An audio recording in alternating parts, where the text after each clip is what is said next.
Good evening, and thank you for joining us for this evening's event. Um, sorry. Huh. Lessons Across Generations, War Crimes from World War II to Ukraine, the first in a newly launched series, Human Rights Through the Generations, jointly led by René Cassin and Generation to Generation. The series aims to trace the development of human rights principles from the Holocaust until today, highlighting how historical experiences inform and resonate with contemporary issues. My name is Mia Hassan-Gross, and I'm the Executive Director of René Cassin, the Jewish Voice for Human Rights in the UK. We work to promote and protect human rights in the UK, drawing on Jewish values, Jewish teachings, and Jewish history. We work within the UK's Jewish community by building support for human rights values, and in the wider community by bringing the authority of Jewish perspective on issues that resonate with our history and our experience. The modern human rights framework was developed in response to the horrors of the Holocaust. Our namesake, Monsieur René Cassin, a French Jewish jurist, co-authored the Universal Declaration of Human Rights in 1948, the first expression of global commitment to protect human dignity, demand accountability, and act when others need protecting. We believe that as survivors of intolerance, discrimination, and persecution, and as experts by experience who understand the need for empathy and solidarity, the Jewish community has a uniquely authoritative voice in speaking out when other minority or vulnerable groups in the UK face discrimination, marginalization, and hate. We work in close partnership with Generation to Generation. Generation to Generation, also known as G2G, is a Holocaust education registered charity which enables the descendants and close friends of Holocaust survivors to share their survivors' experiences before or during the Holocaust. G2G was set up in June 2016, so this year actually marks its 10th anniversary, a big mazal tov, and offers a rigorous and supportive mentoring program for its speakers. Its presentations evidence the range of experiences and human rights abuses survivors went through before and during the Holocaust. First-hand testimony is key to its presentations.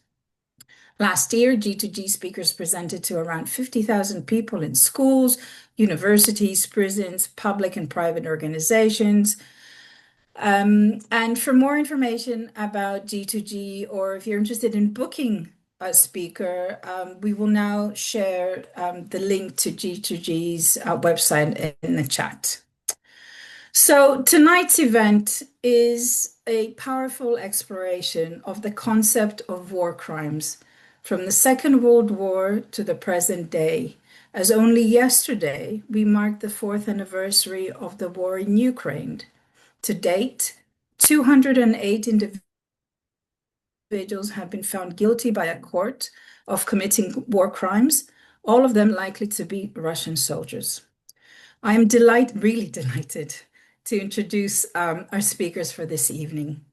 We will first hear from Sam Rogoff, a speaker from G2G, who will share his mother's remarkable testimony of surviving the Holocaust and witnessing a war crimes trial firsthand.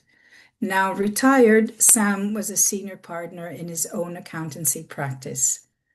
We will then hear from advocate Sharon Banyan, CEO of the International Association of Jewish Lawyers and Jurists, and a specialist in international law. Sharon will explain how the legal principle of war crimes, established at Nuremberg in 1945, continues to shape the persecution of war crimes today.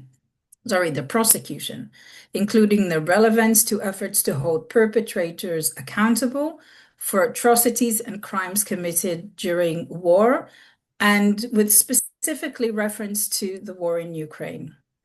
Bit of housekeeping before we start. This event is recorded, like I mentioned. Please remain muted during our speakers' presentations. Each speaker will spend about 20 minutes during the presentation, after which we will leave enough time for questions from the audience. So if you're ready, Sam, the floor is yours. Thank you. Wait. Just share this.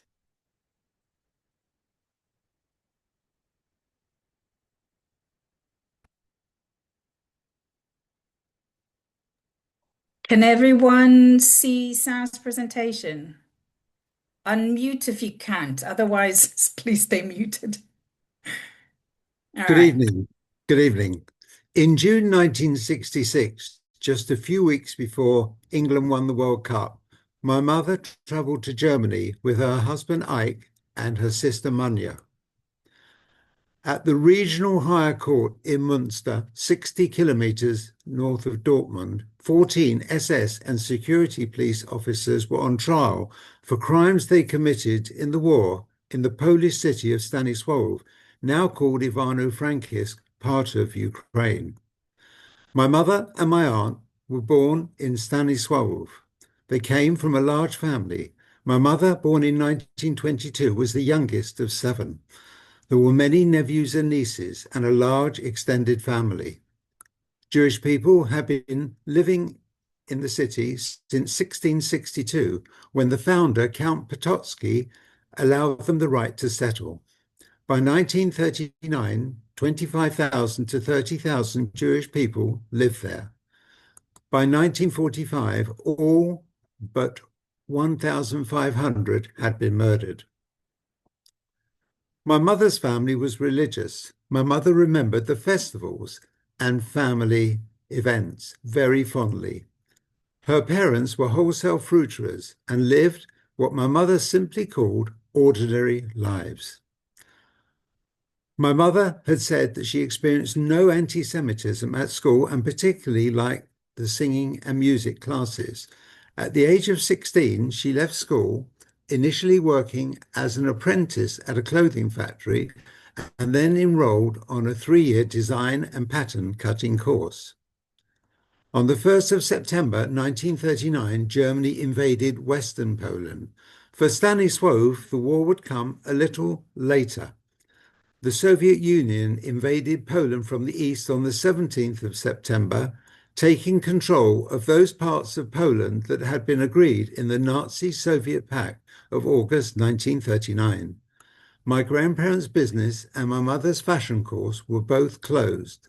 Life was very hard, but was about to get a lot worse.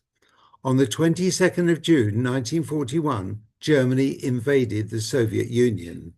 Just 10 days later, Axis forces occupied the city, Hungarian troops.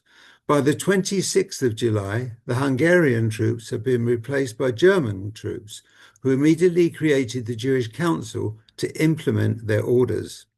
Violence started quickly, but it was not until 12th of October 1941 that German forces under the command of Hans Kruger launched their first action in the area. Between 10,000 and 12,000 were killed by shooting at the Jewish cemetery, including my grandfather Oscar and my uncle Wolf. Kruger personally took part in these shootings. My mother remembered the day clearly. I was sitting with my father and my eldest brother Wolf. The Jews were moved up line by line to the mass graves and were pushed in as they were shot. As we got nearer to the graves, my father pushed me back, shouting, "Zurück, zurück, back, back." I saw my father and brother murdered in front of my eyes, but my father's quick thinking undoubtedly saved my life. My father was 57 and my brother Wolf 30 when they were murdered. I was 19 at the time. My mother's sister-in-law, Leah, and her children were also murdered. Another sister-in-law, Adele, with her daughter Luzha, aged just 11, were tragically trampled to death in the rush to get out of the cemetery at the end of the day as the gates were unlocked. Those family members that survived that day, which later became known as Bloody Sunday, did not survive subsequent actions. I would lose much of my very close family in subsequent actions. my nephew Henrik, aged 9, Wolf and Adele's son, together with my sisters Chaya, aged 26, and Bella, aged 29, together with their husbands and children, one of whom was Salka, aged just 5. With no milk, food or medicine, my 1-month-old baby nephew Asher starved to death. There are no photos of any of the family members. All photos were lost during the war. The ghetto was set up in December 1941. Some 20,000 Jews were crammed into this very small area. Living conditions in the overcrowded ghetto were atrocious. Food rations were far too small, and many died of hunger. The Jewish Council sent my mother and my aunt to work as cleaners at an apartment occupied by a Gestapo officer, Werner Sankowski. The following is testimony from my Aunt Manya at the war crime trials in 1966 about something she witnessed at this time. I was eyewitness to Kruger shooting a young Jew. It was the end of 1941 and it was cold outside. I was going to work. I suddenly heard a shot. A young Jewish woman who had been ahead of me fell to the floor. I was afraid. I heard a groan from the woman who had been shot as she asked to be finished off. I saw Kruger. He was standing on the balcony and held a pistol in his hand. When she asked for another bullet, Kruger laughed and said that she should die like a dog. This was the only time I saw Kruger shoot someone. Sankowski found my mother less efficient than my aunt, so he sacked her. Several days later, he informed my aunt that he would be leaving unusually early the following morning and would be out all day. My aunt knew that Sankowski had the trust of Kruger, the commandant. My mother and aunt had seen Kruger at Sankowski's apartment. My aunt realized that a longer than usual action was planned for the following day. The next morning, my mother accompanied my aunt to work. They were shocked when Sankowski returned unexpectedly early. He demanded that my aunt run a bath for him, talking about a good morning's work, meaning that he had killed a lot of Jews. He also told my aunt that he had regretted he had been unable to find my mother. Little did he know that because of my aunt's amazing quick thinking, my mother was hiding in a cupboard in Sankowski's apartment, listening to the conversation. A little while later, Sankowski told my aunt that she could no longer work for him anymore. Germans were no longer allowed to employ Jewish women. He assured her that due to her skill and golden hands, he would save for her the best bullet. Fortunately, my mother and my aunt obtained work outside the ghetto. They returned one day to find that an action had taken place. As we entered the ghetto, seeing all the dead bodies all around was heartbreaking. We were not far from home when suddenly we were confronted by a drunken Ukrainian militiaman with a revolver in his hand. He pointed the revolver at Manya, and thinking he was about to shoot, I fell to my knees, tugged at his tunic, kissed his boots and begged him not to shoot. With this diversion, Manya ran off. To my overwhelming relief, he sauntered off, swaying from side to side. When I reached home, Manya was pacing up and down the room, tear-faced and moaning. And to my utter horror, there was my mum dead in bed, with blood all over her. She had been shot in the neck. I was transfixed and stood there stunned and speechless, with my heart torn out. Tragedy after tragedy, atrocity after atrocity, how she must have suffered as she witnessed and endured the destruction of almost her entire family. She was 58 at the time of her murder. On the 22nd of August 1942, they returned from work to find that the Nazis had hanged a number of members of the Jewish Council. This was as a reprisal for an attack on a German soldier. Several days later, they heard that another action was due to take place the following day. They hid. It raged for nearly 2 days, and their lives were saved. Sankowski was known to walk around the ghetto, shooting Jews at random. My mother and my aunt realized they had to try and escape from Stanisławów. In the following days, my mother and her sister managed to obtain false papers identifying them as Poles from a Catholic priest who helped them, instructing them in the practices of Catholic practice and liturgy, something which would save both of their lives later during the war. Having been at school with Polish children, they also spoke Polish without a Jewish accent, something that happened to many women. My mother managed to escape to Lublin. Her aunt was due to follow 1 week later. Unfortunately, within a few days of her arrival in Lublin, she was arrested and interrogated by the Gestapo at Lublin Castle. Sadly, her health never recovered from the interrogation and the torture endured in Lublin, but she clung to her story that she was a Pole and a Catholic. On one occasion, she received a parcel from her sister. The parcel contained a dressing gown and homemade biscuits. The accompanying note was confiscated by the Gestapo. My mother realized that her sister reached Lublin safely, which was a great comfort to her. My mother was 20 years old. After 3 months, my mother was sent to Auschwitz with 24 other political prisoners. She arrived on the 12th of December 1942, her status as a Pole intact and not questioned. My mother survived over 19 terrible months in the camp. She was transferred out of Auschwitz on the 24th of July 1944. There was an acute shortage of workers in Germany due to the deteriorating military situation. She was sent to slave labor camps in the Berlin area. She escaped from one during an air raid and reached northern Germany. She met my father, a serving soldier in the British Army. They were married in Düsseldorf on the 28th of November 1945. She suffered a nervous breakdown shortly after the wedding, but recovered and came to England in January 1946. My mother had been unable to find her sister, Manya, but the arrival of me and my brother Ashley kept her busy. In 1962, she was overjoyed to find that through a Polish journalist, her sister Manya had survived and was living in Israel with her son Lonik.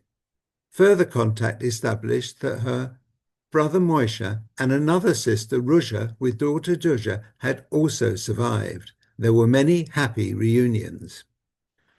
This was the same year that justice finally caught up with Kruger, the Nazi commandant from Stanisławów. After bluffing his way out of arrest by Dutch authorities in 1948, he returned to Germany. After being refused to work in the civil service, he obtained work as a traveling salesman. He went into politics, claiming he was an anti-fascist. In 1962, partly due to his political prominence, he had stood for the state assembly elections. He was rearrested and questioned. His formal indictment followed in 1965. I know little of what happened to Werner Sankowski in the post-year wars. Presumably, like many Germans, he lived a normal life in the silence that followed the Nuremberg trials. Many defendants in the Auschwitz trial held in Frankfurt had also lived normal lives. My mother told my aunt in 1965 that there was to be a trial and Sankowski was to be one of the defendants. The process would start in April 1966.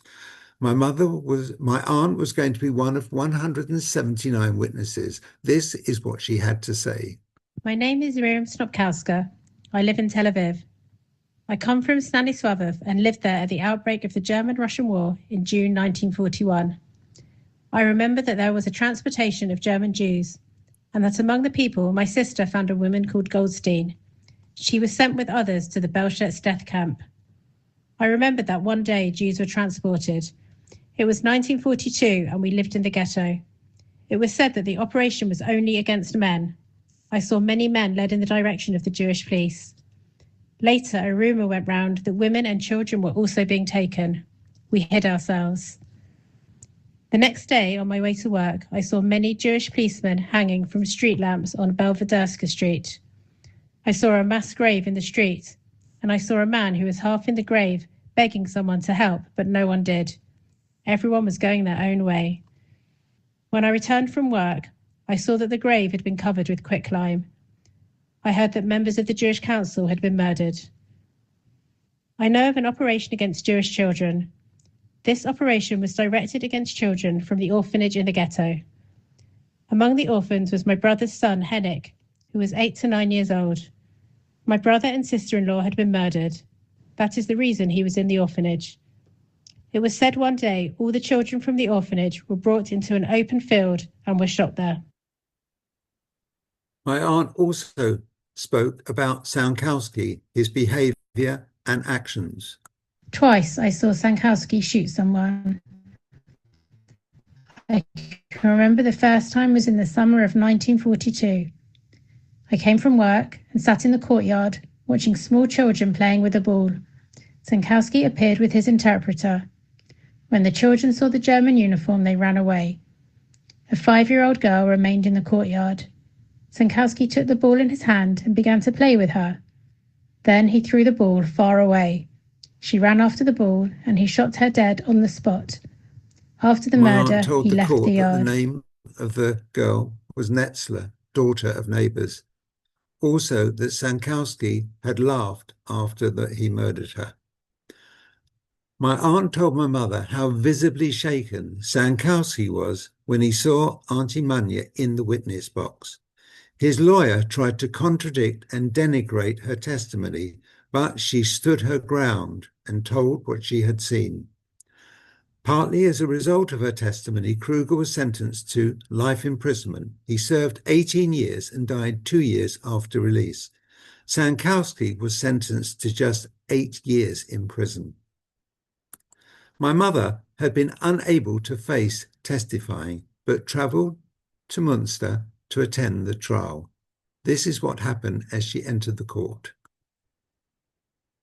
I sat down next to a woman in the courthouse, hardly responding to her chatter. I was pensive and wondered how I would react to seeing Sankowski. As the officials and lawyers began filling the courtroom, the prisoners were brought in and the judge took his seat. There were only 15 or 16 in the dock, and the clerk began reading out their names. When he called the name Sankowski, whom I immediately recognised, no more, of course, the swaggering murderer of yesteryear, the woman beside me called out, "He's innocent, he didn't do a thing, I'm his woman." I turned to her and said, "He's a barbaric monster and should rot in hell." And as I raised my clenched fist towards Sankowski, I'm sure he did not recognise me, I stood up and moved to another part of the court. A court official approached the Sankowski woman and myself and warned us to be silent during court proceedings. Her head was spinning and she was struggling to focus. Despite this moment of strength, my mother was only able to attend the trial for that one day. After that, memories of the war, her family, Lublin, Auschwitz, all flooded back. Afterwards, these memories persisted, and she was ill for many months, including a stay in hospital. Auntie Manya also struggled to recover after the trial. But somehow, my mother did eventually recover, retaining her cheerful disposition and sense of humour until the end. My mother only told my brother Ashley and I the story of what happened in the war when she was 81 and I was 54. Although the tragic events of the past were always with her, her philosophy was always to look forward and live for the present and the future. Her courageous spirit and her will to survive carried her throughout her life. Very few of the thousands of Germans who participated in the Holocaust ever faced trial. The framing of post-war German law and the difficulty in finding witnesses meant that the political desire for West Germany to secure a strong part in post-war Europe meant that many Germans went to their graves unpunished, unlike their victims. My mother, despite her cheerfulness and humour, in many ways suffered a lifetime of trauma. Thank you.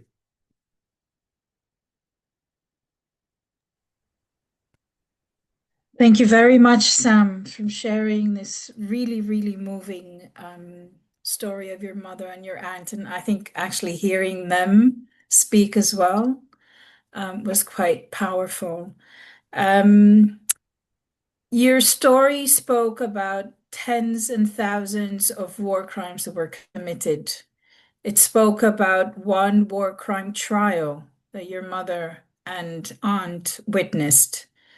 And it spoke about one moment in history, the 1945 Nuremberg moment, where the framework for international law was first introduced and where the concept of war crimes was introduced. I'm delighted, Sharon, to have you take us through that history of the development of the international legal framework and specifically the principle of war crimes. Thank you, Mia, and thank you, Sam, for this unbelievable testimony and for letting us get to know your family and your mother. I will just share the screen. Can you see it? Fantastic. Okay, so for the next, I will say 10, 15 minutes, we will try to dive in into the concept of war crimes from the end of the 19th century towards what we're seeing today. I'll start by presenting myself. My name is Sharon Banyan. As Mia introduced me, I'm the CEO of the International Association of Jewish Lawyers and Jurists, which is a human rights organization who focuses from a legal perspective on combating Holocaust denial, combating anti-Semitism, and the delegitimization of the State of Israel, and defending freedom of religion, regardless the religion. We are working worldwide for over 50 years. And I'm very happy to see some members of IJL in the audience. So without further ado, we will just frame the conversation in these 5, I would say, topics. This is what we're going to talk about. We'll start with the evolution of the legal framework. I'll try to make it as interesting as possible. Then we will dive into the difference between war crimes and crimes against humanity. We'll try to differentiate and understand what's the difference and what's the relevance in Ukraine and generally speaking, the historical context and the Nuremberg trial. And this is where I will connect to Sam's presentations and his mother's testimony and his aunt's testimony, which lead us exactly to the issue of accountability and the problem with accountability and how the lack of accountability harm the ability to acquire justice. Then we will speak a little bit about Ukraine and what's going on there nowadays. And afterwards, if you have any questions, please feel free. I'm an Israeli-based lawyer, an international lawyer. I can hear from my accent. So I guess this is an issue that will be raised as well. I'll answer to the best that I can. So we're starting from the evolution of war crimes. We're starting at the end of the 19th century, where the world was leading by states. States were like pool balls, like billiard balls. No one would have known what's going on within the state. Each state could do basically whatever it wants to its own citizens, deprive basic human rights, start wars, end wars, but there was no such a thing of individual responsibility. States bear the responsibility for their actions. The first change that is not mentioned here happened in 1970, right after the First World War, where the beginning, the understanding that has been written up the upper side of the presentation, that the right of the belligerents to adopt means of injuring the enemy is not unlimited, that was established on the First Hague Convention in 1899, was also was developed into the first Geneva Conventions of 1970. But still, the idea was that states are the ones that should bear the consequences of war. We all remember the agreements with Germany at the end of the First World War. There were no individual perpetrators, not to speak about individual criminal liability in relation to war. And that was the situation. And then we jump directly to the Nuremberg trials, which were the turning point, and we will dive into it in a couple of slides, in what we now recognize as individual criminal responsibility in international law. That was the first time that the international community, and I'm saying with a caveat, and I will explain later why, united against individuals that committed the atrocities of the Holocaust, the atrocities of the Second World War. The Nuremberg trials and their precedents led to the sealing and the adoption of the Geneva Conventions. The Geneva Convention, there are 4 Geneva Conventions. Each one has its own specialization. One is related to occupation. This is the 4th. The 3rd is to prisoners of war. The 2nd is the protection of specific areas and compounds. And the first one is regarding the protection of civilians. All of them created a legal framework that was based on the Nuremberg trials, and these conventions from 1949 are still the main legal document that leads states, but not only states, when conducting wars. I have to say, just to make sure that we're on the same page, none of the conventions, nor the Hague Convention, nor the 1917 Geneva Convention, nor not the 1949 Geneva Conventions, were meant to prevent war. This is not what they're meant to be. They were just meant to make sure that wars are being conducted in the most humane way, and to protect civilians and other protected persons from being harmed during the war. Of course, today's wars are completely different than the ones that the Geneva Convention were designed for. This is when the additional protocols were invented for, and the idea of a conflict that is not international, a non-international armed conflict, is being developed. It's an international legal concept that meant to enable states to handle terror organizations, armed groups, etc. The next legal step that is taking place after the Geneva Conventions happens almost 60 years after 1949. It happens in 2001 in Rome, when a very large group of states understand that there is a need to establish a permanent court for international criminal law. The background is 2 ad hoc tribunals that was enacted after the war in Yugoslavia and after the genocide in Rwanda. These 2 incidents happened between the Second World War and the establishment of the International Criminal Court. These tribunals were based mainly on the idea of the Nuremberg trials, in the way that it was a tribunal and not a court, and in the sense that it was limited to a specific event in a specific territory. However, they dealt with individual criminal responsibility regarding war crimes and crimes against humanity. So when we talk about these 2 concepts, it's very important to differentiate between them.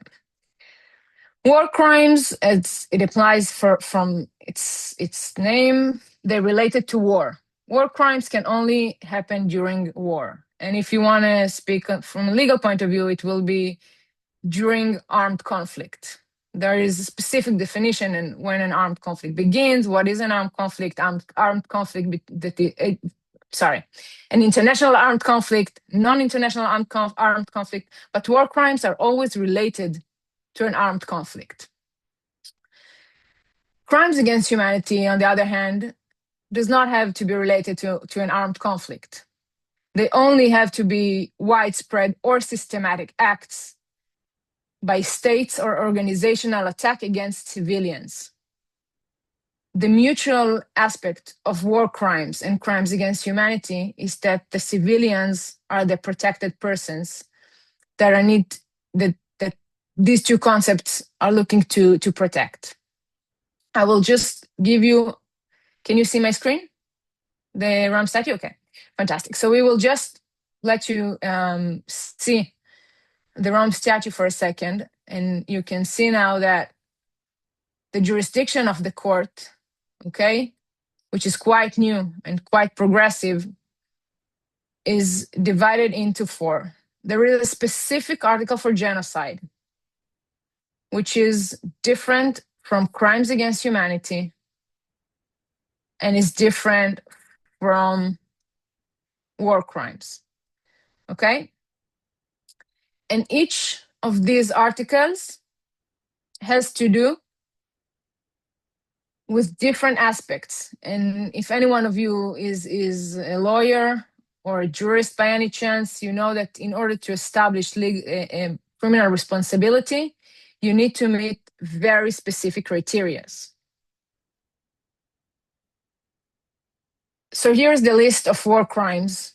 And the emphasis I found should be that the word, that these are based on the grave breaches of the Geneva Convention. So we can see that there is a very structured process in international law from state responsibility into individual responsibility that is being built one on another.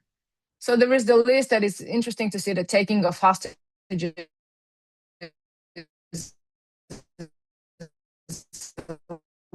war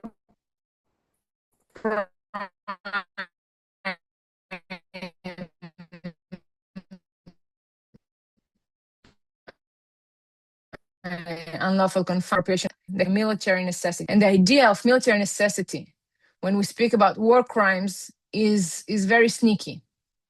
And it's a very good defense to say that you have a military necessity when you've been tried in war crimes. But that's maybe that's going to be our next talk, how you provide evidence for military necessity. So as I said, the Nuremberg trials were a turning point when we talk about individual criminal liability. It was the first time in history that commanders were charged with war crimes and crimes against humanity. In the context of war, of armed conflict, you can be charged both with war crimes and crimes against humanity.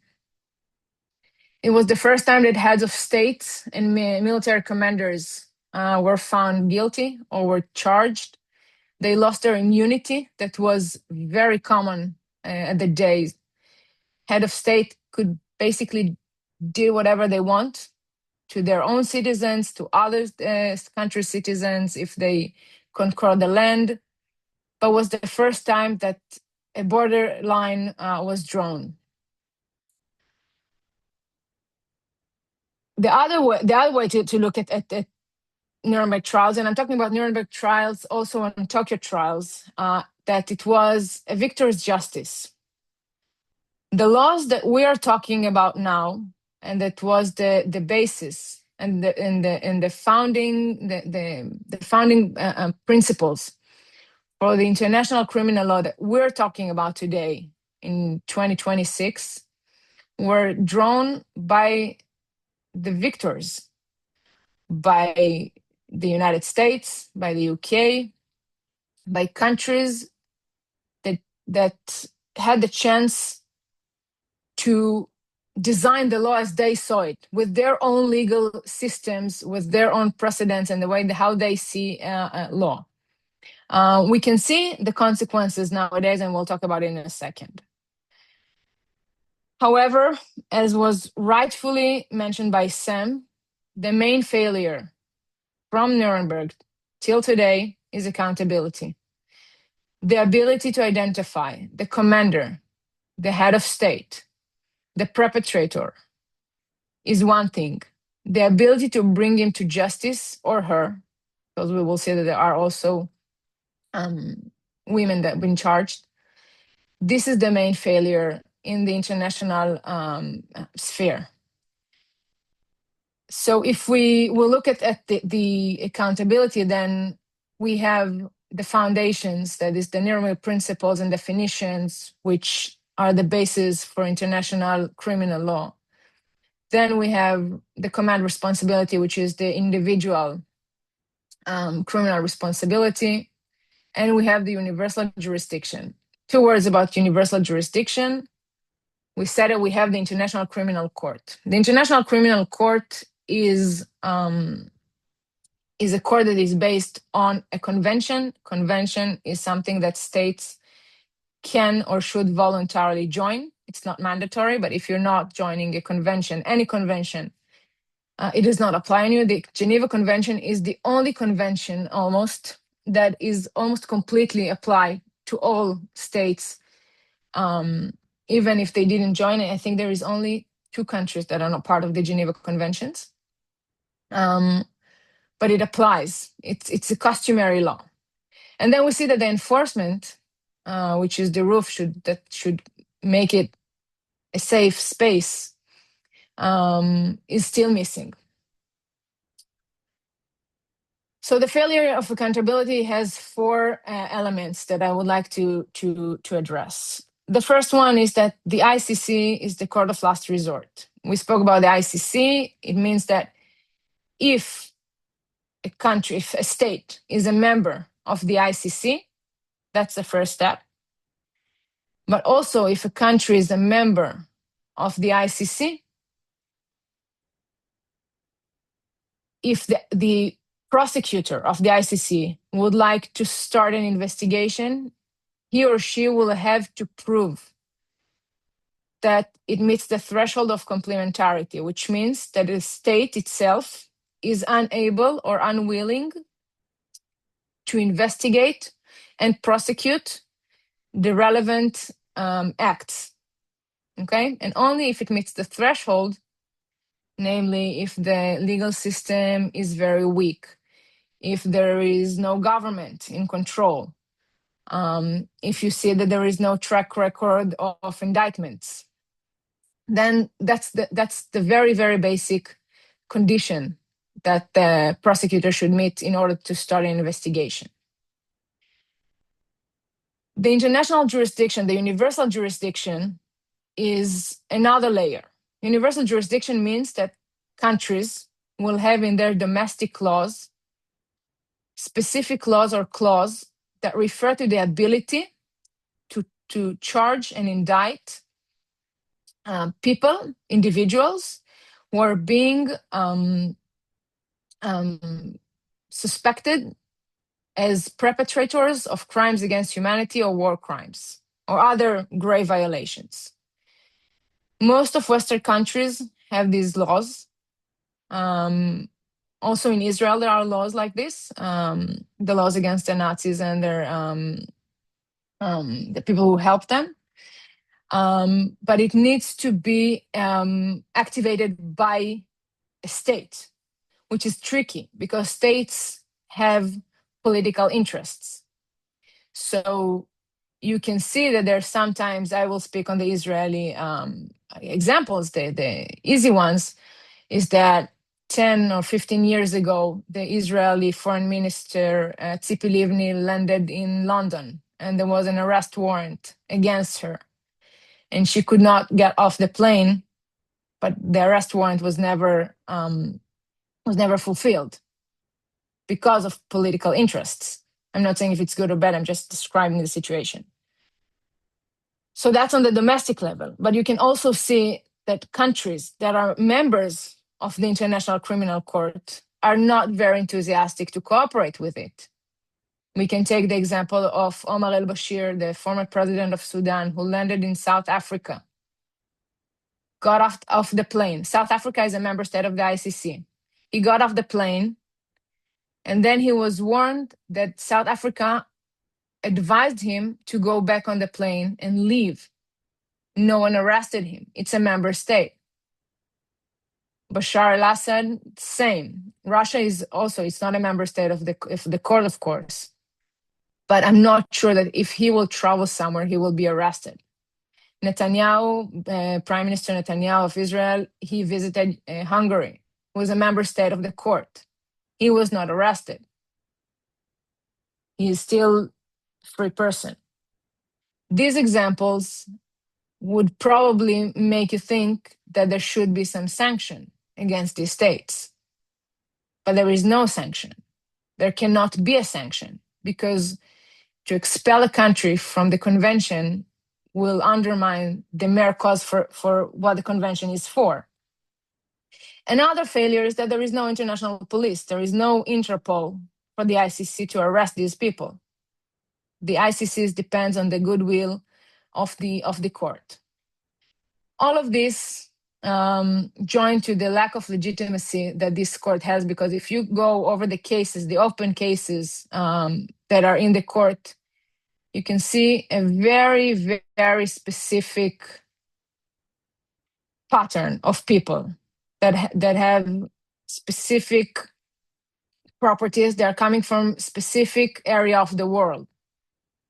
Okay, they mostly from Africa. Some of them are from the Far East. And that harms the legitimacy of the court. And you can join to this that in the past 24 years, since the court was established, there were approximately 10 convictions.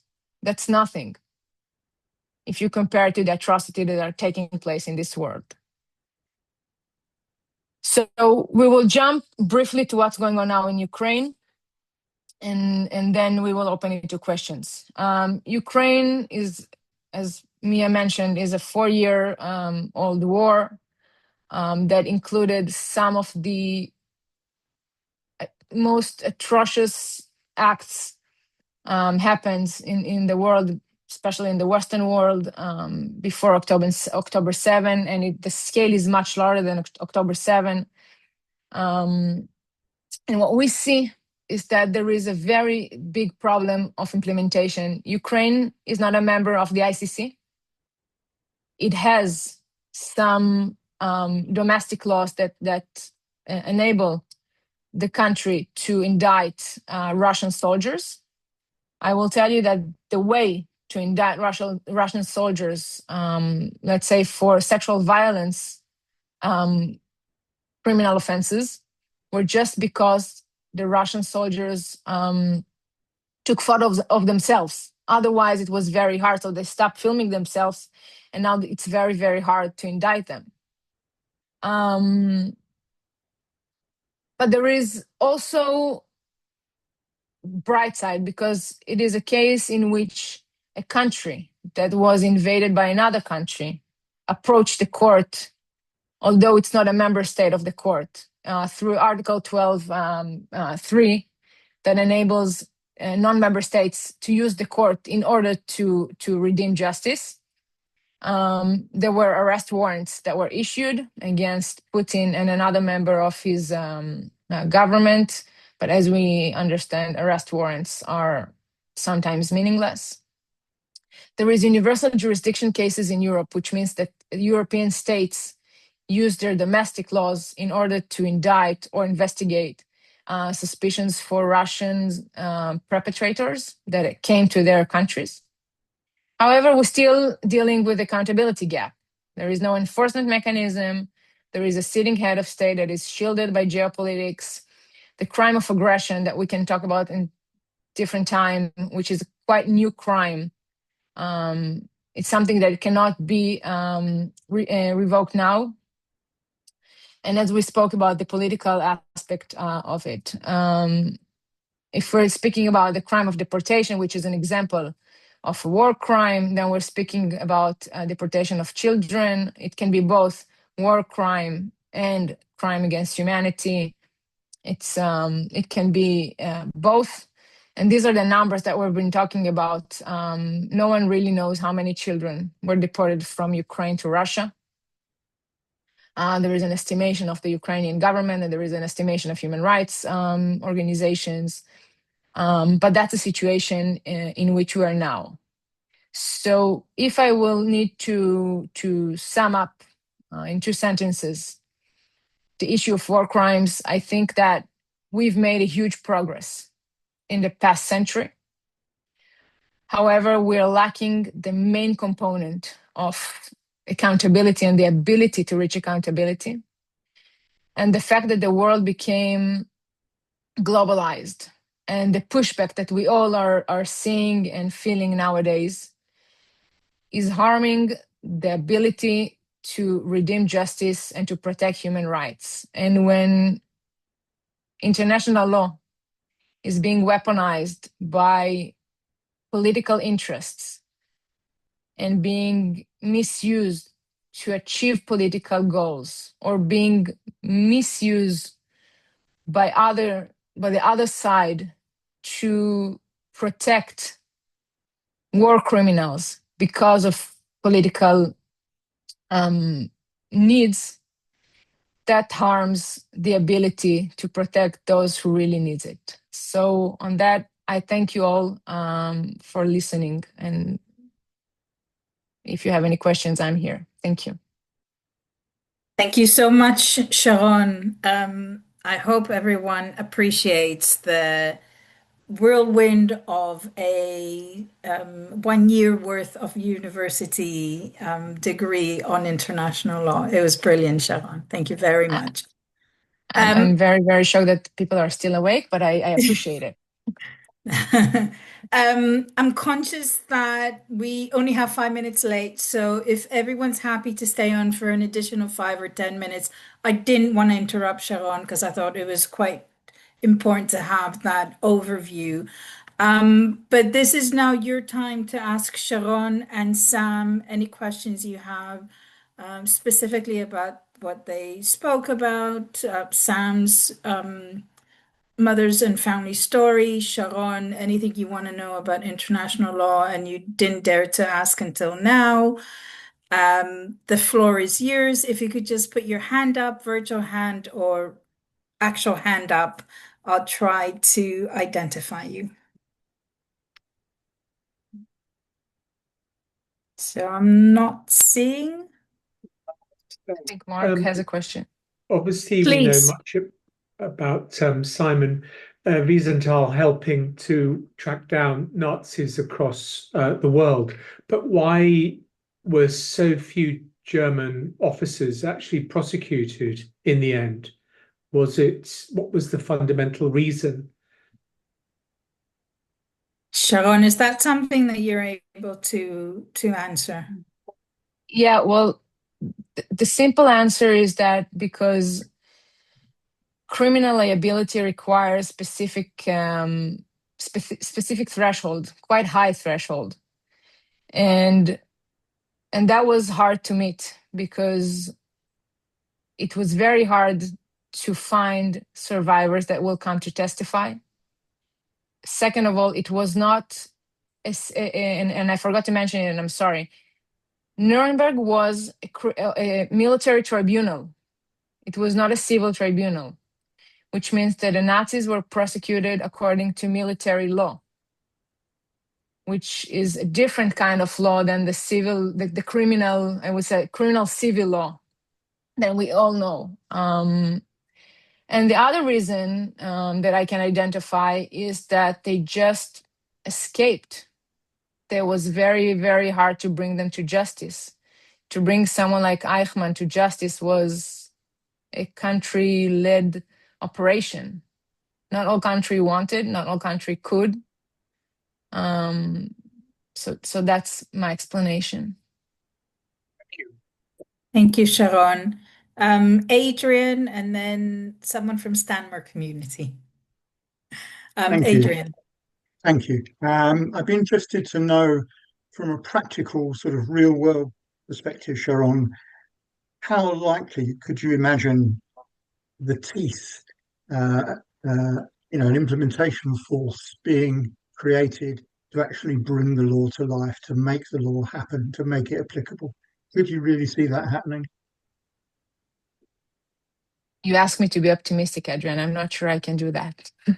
I think that it can be. It will require cooperation in a very high level of strong state that can lead. I think that in the near future, it's almost unseeable. I cannot see that happening. I think that in the near future, Europe will have to bear, as a union and as separate countries, the burden of bringing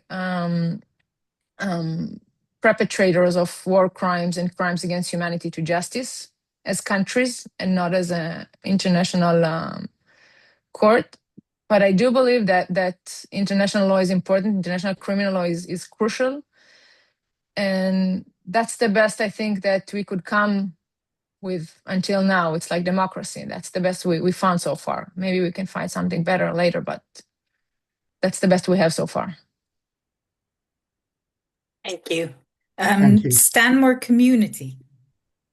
Hi, my name's Simon, not Stanmore. I think. Firstly, thanks to Sam for his very interesting and moving stories. His mother was able to pass on to him, thank God.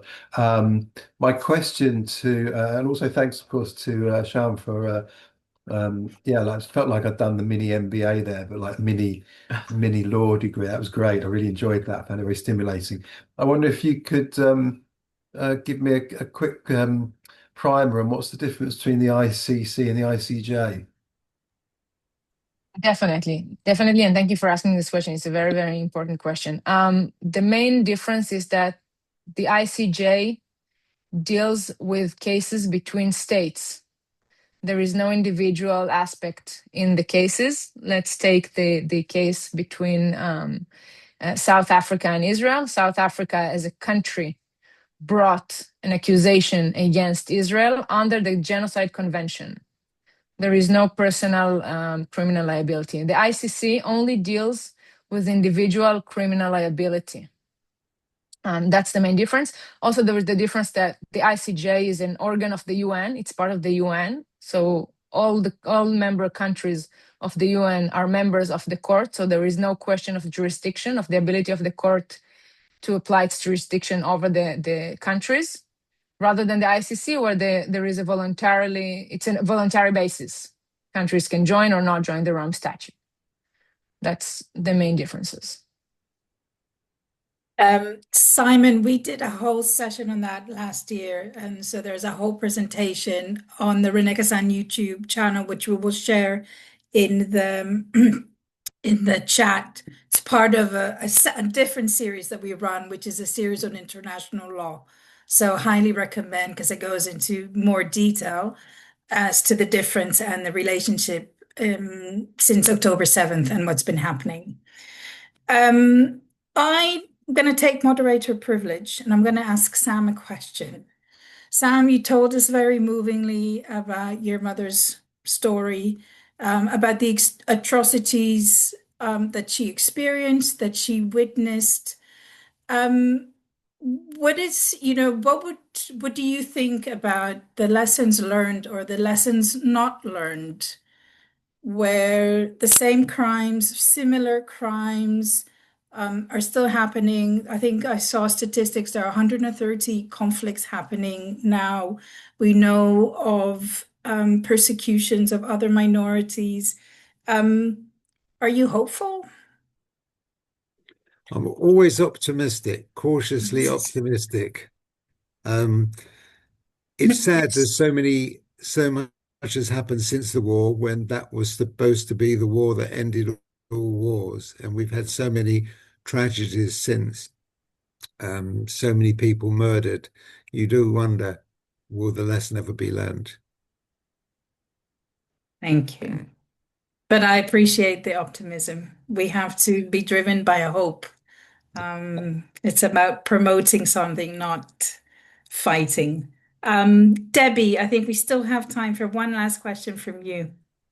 Thank you. So I live in Australia, and I recently went to our Holocaust Centre here in Melbourne, and there was a talk that was about Nazis in Australia. and it's actually a book of the same title. And they found that there was two Nazis that they had particularly focused on in this book. One was a famous chess champion in Latvia, and I think he killed about 30 to 40,000 Jews. And the other one happened to be a teacher, a school teacher, a high school, we call it high school, secondary teacher. And he was just working in a school where there were many Jewish people, and not many Jewish people who happened to be in the audience who went to the school. They didn't even know that there was a Nazi within their own community. And what they were saying was that the reason why these Nazis weren't prosecuted was, even though they did actually have witnesses and Jewish people coming forward sharing their stories, the court here in Australia at the time was basically putting them down, that the Jewish people, and they were saying, who are they? They are the lowest form of humanity. Why should we take their stories as being true? And that was the reason why their stories weren't taken any higher, which is sad to say. And they were never prosecuted. They could just live happily ever after. And I found out that that there's a particular cemetery here in Melbourne. Since this talk, I've got I don't know whether it's unusual, but I have an unusual interest that I wouldn't mind going to these Nazi graves. The people who had written the book had said that the graves were actually, some of them were from Estonia. So there was one, the teacher was actually an Estonian war criminal, and the other one was, I think his name was Karl Ozzels. He was the chess champion person. They both had killed 30 to 40,000 Jews each. And their graves, some of them are in the Estonian, Latvian part of the cemetery. Some of them are marked with the SS marking, and others are marked with the SS marking but written in Estonian or Latvian. And then there are other graves that are unmarked, but they are also Nazis. So I don't know how I'm going to go about it. You can't really ask the person at the cemetery where are the Nazi graves, but as long as if I find the Estonian or the Latvian areas, they actually had a photo of the graves in the book as well. So yeah, since going to that talk, even though I'm not Jewish, I have really, developed an interest in this area. And I tried going to my local library to do further research on these two Nazis, but I found out that you can't go to a local library. I have to go to my state library. And these people in the state library, they specialise in doing research on war criminals. So I've got it. Yeah. Thank you, Debbie. Thank you. I have a look at the link generation to generation. I mean, it doesn't exactly answer your search for more information about these Nazis, but certainly a lot of powerful stories similar to Sam that could give you even more of an overview, some of the personal experiences. I'm gonna have to bring this to a close. Before I thank Sam and Sharon again, I just want to make everyone aware this is the first, like I mentioned, of a series of 5 sessions, and I'm delighted to see 3 of our next G2G speakers attending today as well. So we will share the link in our chat. These events are now up, and please do sign up, do register. It will follow the same format where we have a speaker from G2G talk about experiences during the Holocaust and World War II, and then a contemporary speaker looking at whatever the subject matter is, if it's destitution and starvation or identity and freedom in today's context. We have, like I mentioned, a series on international law that will have some sessions coming up as well. Please do sign up to that. And if you enjoyed your evening, I kindly ask that you show your support by becoming a friend of René Cassin. Sign up to our newsletter. And if you could please give us a financial donation, that means that we are able to put on a lot more of these high quality events and resources and really mobilize a Jewish voice here in the UK on behalf of human rights that are so intrinsically linked to our history, to our experience, and to our day-to-day lives here in the UK. So thank you very much for joining us, and a very special thank you to you, Sharon, where it's probably quite late now in Israel, and to you, Sam, to sharing both powerful presentations with us and our guests. I hope everyone has a lovely evening, and I look forward to seeing you at our next session on the 28th of May. So have a lovely evening, everyone. Thank you. Thank you, Maya. Thank you for this opportunity. Good night. Thank you, Sharon. Good night, everyone.